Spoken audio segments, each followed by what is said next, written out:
26 പേർ കൊല്ലപ്പെട്ട ക്രൂരമായ പഹൽഗാം ആക്രമണത്തിന് തിരിച്ചടിയായി ഓപ്പറേഷൻ സിന്ദൂർ എന്ന പേരിൽ പാകിസ്ഥാന്റെ 9ഓളം ഭീകര ക്യാമ്പുകൾ തകർത്താണ് ഇന്ത്യൻ സായുധ സേന മിസൈൽ ആക്രമണങ്ങൾ നടത്തിയത്. 2019 ബലാകോട്ട് സർജിക്കൽ സ്ട്രൈക്കിന് ശേഷം ഇന്ത്യ നടത്തുന്ന സുപ്രധാന സൈനിക നീക്കങ്ങളിലൊന്നാണ് ഇത്. ഓപ്പറേഷൻ സിന്ദൂർ എന്ന പേരിട്ട ആക്രമണത്തിൽ പാകിസ്ഥാൻ ഭീകര താവളങ്ങൾ തകർക്കാൻ ഇന്ത്യ തൊടുത്തുവിട്ടത് സ്കാൽപ് മിസൈലുകളും ഹാമർ ബോംബുകളുമാണ്. അതിനായി ഉപയോഗിച്ചതാവട്ടെ റഫാൽ യുദ്ധവിമാനങ്ങളും. ആയുധശേഖരത്തിൽ സമ്പന്നമായ ഇന്ത്യയുടെ പക്കൽ ശക്തിയേറിയ നിരവധി മിസൈലുകളുണ്ട്.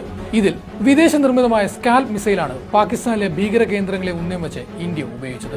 ബ്രിട്ടീഷ് എയറോസ്പേസും ഫ്രഞ്ച് കമ്പനിയായ മാത്രയും ചേർന്നാണ് സ്കാൽപ് മിസൈൽ വികസിപ്പിച്ചത്. ബ്രിട്ടീഷുകാർ ഇതിനെ സ്റ്റോം ഷാഡോ എന്നും ഫ്രാൻസിൽ സ്കാൽപ് ഇജി എന്നും ഈ മിസൈലിനെ വിളിക്കുന്നു.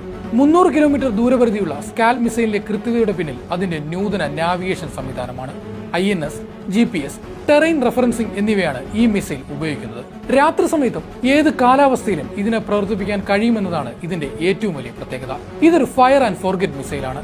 അതായത് ഒരു ലക്ഷ്യസ്ഥാനത്തേക്ക് മിസൈൽ വിക്ഷേപിച്ചു കഴിഞ്ഞാൽ പിന്നീട് അതിനെ നിയന്ത്രിക്കാനോ അതിനെ സ്വയം നശിപ്പിക്കാനോ ലക്ഷ്യസ്ഥാനങ്ങൾ മാറ്റാനോ കഴിയില്ല.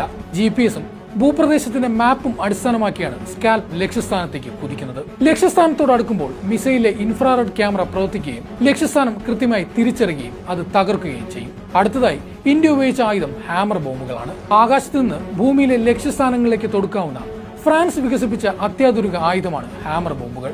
Highly agile modular munition extended range എന്നാണ് ഇതിന്റെ ഔദ്യോഗിക നാമം.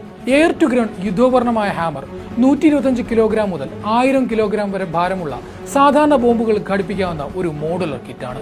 ബങ്കറുകളും ബഹുനില കെട്ടിടങ്ങളും ഉൾപ്പെടെ ശക്തിയേറിയ നിർമ്മിതികൾ തകർക്കാൻ ശേഷിയുള്ളതാണ് ഹാമർ ബോംബുകൾ.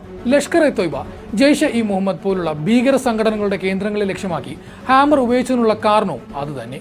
GPS-ഉം ഇൻഫ്രാറെഡ് ലേസറും ഉള്ളതിനാൽ അതിന്റെ സഹായത്താൽ കൂറ്റൻ ലക്ഷ്യങ്ങൾ വരെ ഭേദിക്കാൻ ഹാമർ ബോംബുകൾക്ക് സാധിക്കും. റഫാൽ യുദ്ധവിമാനങ്ങളെ ഉപയോഗിക്കുന്നതിന് വേണ്ടിയാണ് ഇന്ത്യൻ വ്യോമസേന ഹാമർ ബോംബുകൾ സ്വന്തമാക്കിയത്. റഫാൽ വിമാനങ്ങൾക്ക് ഒരേ സമയം 6 ഹാമറുകൾ വരെ വഹിക്കാനാവും. ഇന്ത്യൻ വ്യോമസേനയിലെ ആയുധപ്പുരയിലെ ഏറ്റവും നൂതനമായ വിമാനമാണ് റഫാൽ വിമാനം.